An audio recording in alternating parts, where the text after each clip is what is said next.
کہ جب انسان کا عقیدہ ایک اللہ پر ہوتا ہے تو وہ ایک اللہ ہی سے مانگتا ہے، چاہے مصیبت میں چاہے خوشی میں۔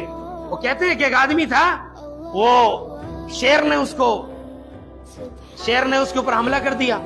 اب شیر نے حملہ کر دیا تو یہ بچ گیا، اب بچا تو زخم رہ گئے۔ اب زخم صحیح نہیں ہوئے، اب زخم جو صحیح نہیں ہوئے تو وہ پک گئے، زخم پک گئے تو یہ زخموں کو دیکھ دیکھ کے کہتا الحمدللہ الحمدللہ الحمدللہ۔ تو کسی پوچھنے والے نے اس سے پوچھا، ارے بھائی اتنی مصیبت میں پھنسا ہوا ہے پھر بھی تو الحمدللہ الحمدللہ کہہ رہا، ہوگا کوئی ہم جیسا کم ایمان والا؟ ہوگا کوئی ایسا ہی کہ پھر بھی تو الحمدللہ الحمدللہ کہتا ہے؟ کہا کہ ارے اللہ کے بندے الحمدللہ کہنے کیوں نہ کہوں، ارے میں مصیبت میں تو گرفتار ہوں، میں گناہ میں